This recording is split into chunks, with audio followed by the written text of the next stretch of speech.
get real-time Secretary of State data. So we offer real-time, as in whatever reflects on the Secretary of State, we are going to have it for you. We can even get screenshots. So that data will be there available as screenshots, documents where it's available, officers where it's available. We're gonna get all the data that you can get from the Secretary of State. We can get it. We have integrations into all 51 states. And when a business registers, when they start, they have to register their business. And the Secretary of State tracks things, especially, this is what most people want, is things like the status, like is the business in good standing? And this is to help them assess risk. The big things they're looking for are fraud. Is this business real or is it not real? We went through and we did a research project where we wanted to find all the different statuses that exist with the Secretary of State. We found 402 different statuses in all 50 states. This is kind of a big deal. Let's say that you, as the savvy commercial underwriter you are underwriting a business for a commercial loan, and you see the status come back from the Secretary of State as suspended. What does that mean? Is that a concern? Should you hold off on this loan when everything else looks great? Well, we're going to talk about this more in this video. So it's really important that you understand the different statuses that each Secretary of State provides and what they mean. Today, we're going to walk through the statuses specific to a certain state.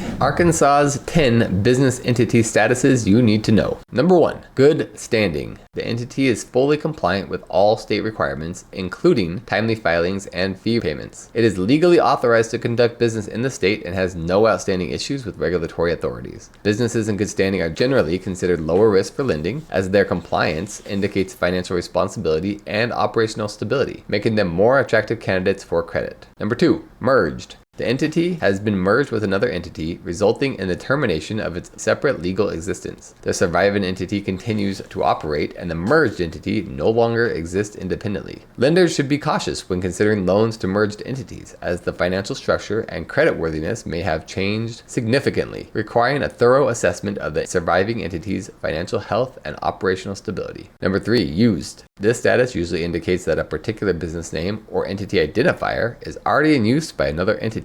It may also signify that a name reservation has been utilized and the entity is in the process of formalizing its registration. For lenders, this status suggests that the business may be in a transitional phase or early stages of formation, potentially including higher risk and necessitating careful evaluation of the entity's legal status and operational readiness. Number 4, statutorily dissolved. The entity has been dissolved by operation of law, typically due to non-compliance with statutory requirements such as failure to file annual reports or pay fees. This dissolution is not voluntary but mandated by state law. Lenders should be extremely cautious when dealing with statutorily dissolved entities, as they lack legal standing and may face significant challenges in repaying loans, representing a high risk scenario for credit decisions. Number 5, revoked. The entity's authority to do business in the state has been revoked, often due to noncompliance with legal requirements. This status means that the entity is no longer recognized as valid in the state and cannot legally operate until it rectifies the issue and reinstates its status. Revoked status is a red flag for lenders, indicating severe compliance issues and operational instability, which significantly increases the risk associated with lending to such entities. Expired.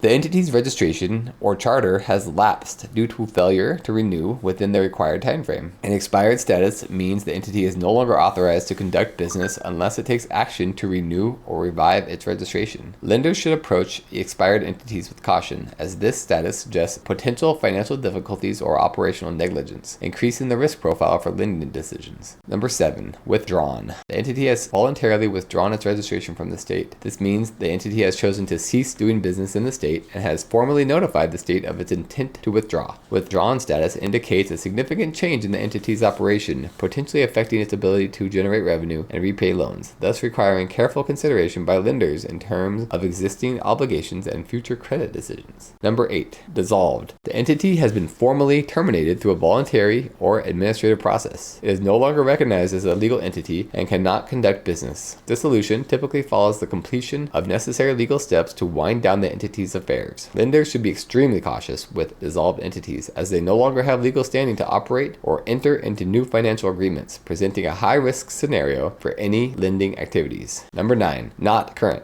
The entity has not fulfilled its most recent filing or fee requirements, indicating that it is not in good standing. This status suggests that the entity may need to update its filings or pay outstanding fees to return to good standing. For lenders, a not current status raises concerns about the entity's financial management and compliance practices, potentially indicating increased risk and requiring closer scrutiny of the business's overall financial health and operational stability. Number 10, forfeited charter. The entity's charter, legal authorization to operate, has been forfeited due to failure to comply with statutory obligations, such as filing reports or paying taxes. A forfeited charter means the entity is no longer legally authorized to operate and may need to take corrective action to regain its charter. Lenders should view entities with forfeited charters as high risk, as they lack legal standing and demonstrate significant compliance issues, which could severely impact their ability to operate and repay loans. All right, let's look at an example if we wanted to do something like this and kind of how Cobalt Intelligence can help you with this. This right here is an example using this API. Now, Cobalt Intelligence is an API first, where the idea is that you can get all this data via API and get it integrated right into your system. Let's say you search for this business, 109 Franklin RC in California. So we're gonna hit send, and this is what we get back. Now, the status is suspended FTB, and this right here, specifically for California, is the Franchise Tax Board, which means it's delinquent with its taxes in California. Not enough to be terminated, but enough to put it in suspension. So this is somewhat of a risk here. Now, this could be hard to go through because, like we said, there's 402 different statuses out there. So what you can do is use this normalized status, where we go through and interpret these things, and we mark it as inactive. And we're gonna put those as two different options. It's either going to be active or it's going to be inactive. And so then you can programmatically, as you integrate this into your API and as this is processing through your software, you're going to get a feedback that says, hey, this business is active or inactive and may prompt further note. So it can kind of take it down certain paths. Now, if I was building this, I would use that as, like I said, a programmatic decision maker and put it in the, oh, this needs questioning right here. If it's inactive, I'm going to automatically put this in stipulations where someone's going to have to go and follow up further. And then you could display this string of suspended FTB, and then your underwriters could go through and check it and say, okay, this is something we need to dig further into, and this, or maybe not, or maybe we just decline the file altogether. I hope this has been helpful for you to see how these different statuses in the state can really vary and how it can be different for you and impact your business. I invite you to try the Secretary of State API. We have a free trial that it comes with, so you can go ahead and try it out. We also offer paid pilots, so you can try out a big number of searches and see really if the data is something that can be helpful for you. I'm Jordan Hansen. If this has been helpful at all, hit that like and subscribe button. We will help you out with what you're trying to do. Thank you.